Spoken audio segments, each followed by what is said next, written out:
have here today Karyssa, who is a finalist for the 2022 edition of the Miss Canada pageant. Thank you so much for joining me. Thank you so much for having me. Of course, of course. For those that don't know you, can you please tell us a little bit about yourself?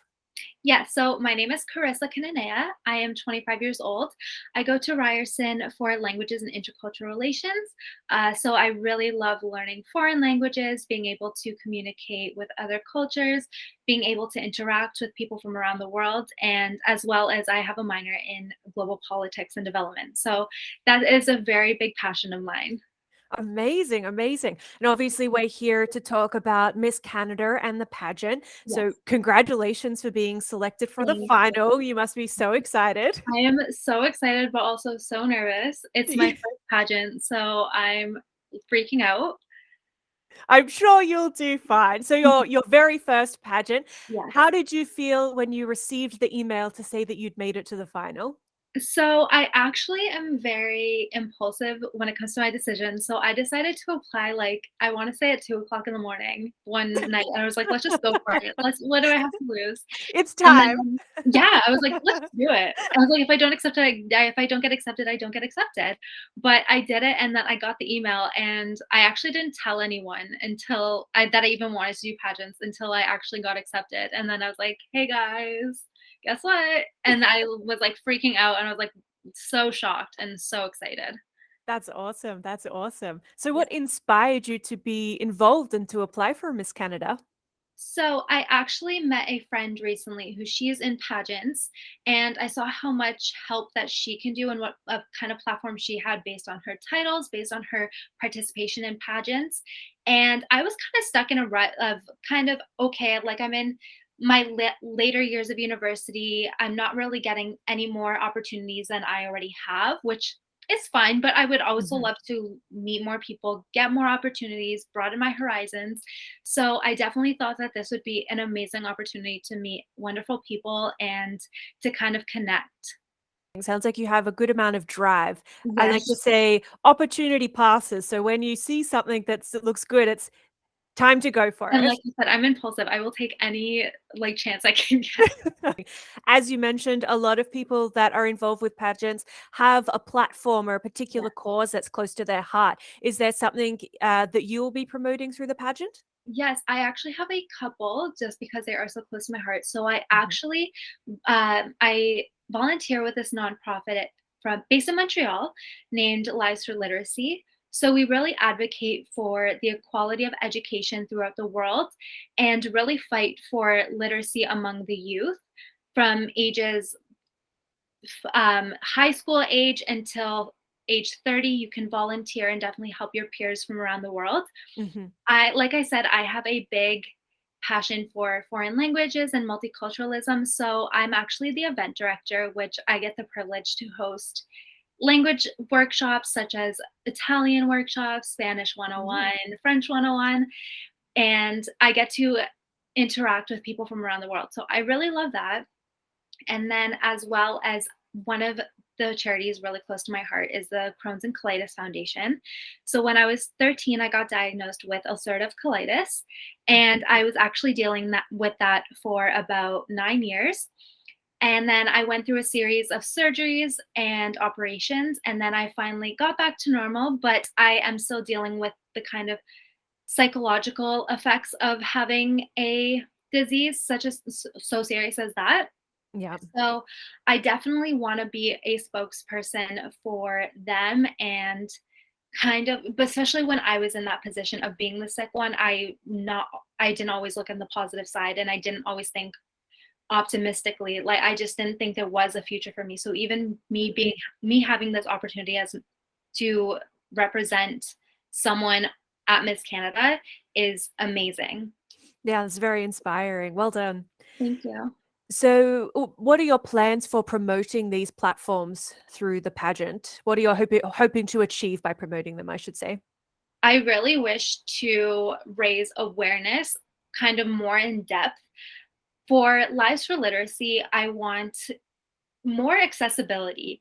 I want Mhm. you to realize that there is resources for education that are available, and that is my goal too. So I want to be a language teacher one day, and one of my biggest things as a student was my teachers were my role models, and they could either make or break my year and my education Mhm. experience. So I would love to be that for the youth in the future.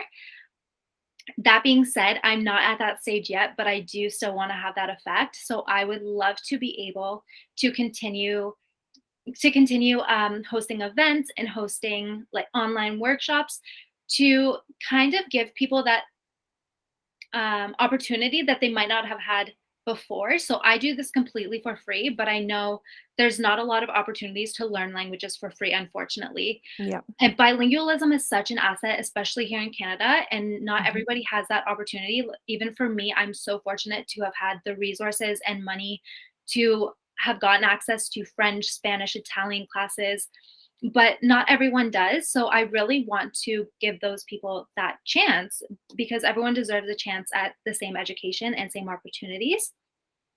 And then for Crohn's and colitis, I actually want to serve as someone who has been through that. Mhm. Well, a big thing when I was sick was a lot of doctors and nurses and everyone was at everyone working at the hospital was kind of like, "You'll be able to live your life just the same." And I was like, "What do you know? You have not lived a day in my shoes. How would you know?" Yeah. So I want to be someone that has had that and is not always going to have that fake optimism of everything's okay because it's not. We have to acknowledge our troubles to be Yeah. able to help one another, and especially through the long, and some people don't get healed, some people have this for the rest of their life, so I definitely want to be a spokesperson for that. Yeah, certainly. I think that it can be a bit of a breath of fresh air when someone comes in and it's not all just sparkles and Yeah, rainbows. You're like, this is a terrible it situation, is. and It's a you good are allowed to feel bad right now. you're That is a allowed to totally feel valid emotion. You're allowed to feel hopeless some days, but Yeah. just know that there are resources, and there should be a platform of people that are going through the same things that you can reach out to and have that. And I never did. I didn't have that when I was a teenager, and I feel like that would have been really helpful since I always felt very alone and kind of like the only one going through this. Yeah, yeah, that's really interesting. Is there a community platform if someone was going through that sort of thing where they can connect with other people? When I was going through it, I heard of like a camp, but as well, I went through a lot of anxiety. So I wasn't the most comfortable going on this retreat of meeting all these strangers, Bunch of dealing strangers. with Yeah. this sickness and all that. So I definitely think there should be a more accessible way of connecting with other people dealing with this sickness rather than just Mhm. going to a camp that requires money and requires, again, resources. I Yeah. really think there should High be. barrier to entry. Yes, exactly. I think that there should be a barrier-free way to connect to other Crohn's and colitis survivors and even people like patients going through it right now. Absolutely. Yeah, that would be a really great idea. Yes. So, on the front for Lives for Literacy, from what I Mhm. understand, that's a volunteer run organization. Yeah. So, if someone was interested in being involved, they could do so. Is Yes. that right? Yes, and we're always accepting new volunteers. We have amazing teams. Actually, on my event team, it's literally just me right now. So I would love to have more people that can offer more languages than I can, that or even cultural classes. Like I wanted to start doing like little cooking seminars of different cultures, and Mm. I would love to have either guests or people leading the workshops because it's not all just my culture or French or anything like that. I would love to Yeah. have other people and to be able to that's my whole major. So to be able to do that for other people and to get other people involved, I would love to have that. It's great that you're studying this and then you found a real world application to be able to help It's people at the same time. it's amazing. When you're actually interested in what you're doing, it really shows and you really get to Mhm. succeed. It's easier to succeed if you're very interested in it. Absolutely. Yeah, I can hear your passion. It's very inspiring. Thank you. um, if people wanted to take these classes, get involved, I believe that they're running various time zones across Yeah. Canada and the world. How would they go about finding out what's on at the moment? So we have our Instagram Lives for Literacy, and we actually host monthly events. I am trying my best. I am still a student, but I am trying my best to build a team that can do different events during the month, or even different little things that we could do. But it is once a month, and you would be able to find all that information on our Instagram Lives for Literacy. Volunteering, Yeah. we're always open, and you can definitely just contact one of us, and we would love to have you. That's wonderful. That's wonderful. Thank you so much. Um, so Miss Canada, the pageant is coming up. We're about a month away now. Yes. How are you preparing in the lead up? Oh my gosh. So I actually just got accepted, I wanna say a week and a half ago. Oh, wow. Okay. So Yes, you're crunch time. You've I'm got to get this done. new. I am new, and I realized, like, people were getting ready since February, and I'm like, "Oh my gosh." Me being a procrastinator, this is out of my element to be Or able in to your element because we're I was doing gonna it to a actually tight timeline. I was gonna say this is actually very natural for me. But I am working on my communication skills. I'm actually a very fast talker. I think you can realize that I've been working on that. I've been slowing it down, realizing what I really want to articulate, my main points of my advocacy, and Yeah. just getting my message clear, because I do tend to ramble. I do tend to ramble. So, I do that when I get excited as well. I just yes, get excited and then I just want to get everything out. And yeah, sometimes you yes. take a big deep breath, make sure they Less can is more. understand me. Less is more. Not Yeah. yes. So it's realizing what are the main, because I could talk about my advocacies all day, like my Yeah. organizations all day, and everything like that. But getting to the main points of what people really need to know, as well as the main points about me, Hmm. and what they need to know, and what they would want to know, and how that relates to what I stand up for. Yeah. Amazing. Yes. So practicing how you're going to communicate that, I guess, is Confidence, how I carry myself. yes. And you had mentioned that you have been on the hunt for your dresses and that seems to be going well. Yes, I am. I just found one today, and that was like that was the main thing that was like on my shoulders, was finding a dress, and I found one, and I feel so confident in it, and that's like the main thing. And I Yeah. just need to find pieces that can show my confidence and I can carry myself well in. Yeah, absolutely. Sometimes I hear people say, like, what's your favorite fashion era? But I think that the best era is the one that looks good on you. What you Yes, feel good in and what you look good in, that's what you should be hitting the runway in. yes. You should be wearing the dress. The dress shouldn't be wearing you. Other than taking home the crown, what are you hoping to gain by competing? So this is my first pageant. So I really, like I said, I take every opportunity I can, and that is just for learning opportunities and learning sakes. So I really want to take this experience, meet all these new people. I'm already talking to amazing ladies that I'm going to be competing with, and seeing what their advocacies are and learning from them, and we can learn skills from each other. And then if I continue pageantry, I can definitely take what I learn here into the next one. And I, as someone who's a student but also wants to teach, I have a bias towards education. I love learning.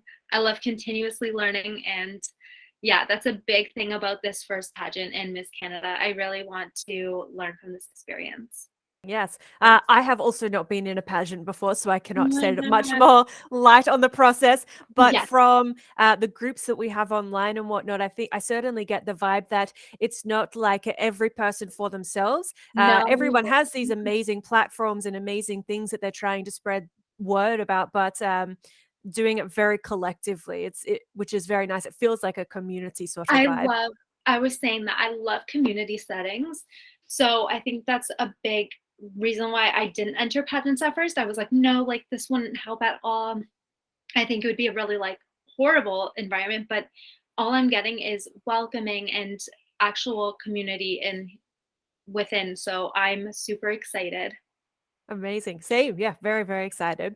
So, what do you think the essential qualities would be for a Miss Canada to have? I think one of the essential qualities for Miss Canada to have would be open mindedness. So just being open to everyone that they meet, and every experience that comes their way. As Miss Canada, you're going to be offered opportunities that might be out of your comfort zone. And I think that that's a big proponent, as well as different people that you're going to meet. And it's very important to keep an open mind, as well as interpersonal skills. Again, you are going to meet people from different cultures, maybe have a language barrier or any type of barrier. And I think it is really important to be able to communicate with a whole different audience, Mhm. since you are going to be kind of the face for Miss Canada. So it's very important to be able to carry the conversation and be able to carry yourself in a certain way.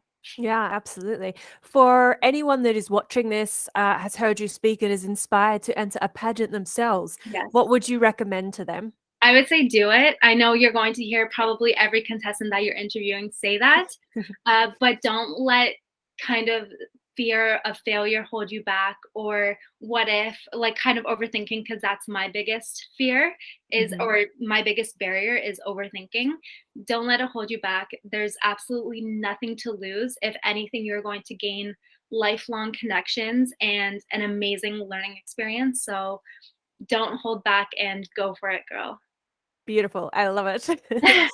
So you sound like a very busy lady. You Yes, speak multiple languages, Spanish, Italian, French, a little bit of Korean a even. lit You go to university. that one, Do yeah. you manage to fit any hobbies in with your spare time? I do. I am a dancer as well, so I love taking dance classes. My mom put me in since I was little. I was competitive dancer, and actually with colitis, I did have to stop. Mhm. So again, I was scared to get back into it, and then when I moved to Toronto when I was 21, I was like, "You know what? I'm not going to stop myself. I finally am free of ulcerative colitis. I'm going to get back into it. If I suck, I suck. I'll learn. I'll get back into it." I did, and now I have my full dancing ability back. I can do ballet. My endurance has gone up. So I love dancing. Same. I was actually a competitive dancer growing up as well, and stopped for a little while and then got back into it when I was older. And it's such fun exercise. I think it's, for me, the one exercise that doesn't feel like you're Oh my exercising, gosh, I hate which it. is a very nice bonus. Ugh, I actually, and then I also was planning to do cheerleading for Ryerson, but the Mhm. pandemic stopped it. So hopefully, Uh, because I was a Hopefully cheerleader next year. in high school, so I want to get back into that as well, because I got a lot taken away from me. So I want to Yeah. be able to get back into that. Get the real college experience. Yeah, same with soccer. I again grew up doing it, got it taken away. I need to get back into it. Yes, I think it'll be an adjustment for all of us now. Things are slowly starting to Oh, open back up. It's remembering that you're allowed to do these things with your spare time. yes, yes, Yeah. exactly. It has been so lovely chatting to you. It was I'm so lovely to excited to meet meet you you. in And with person at the Miss you. Canada, not Ugh, long now. I know. I'm so excited though. You have no idea.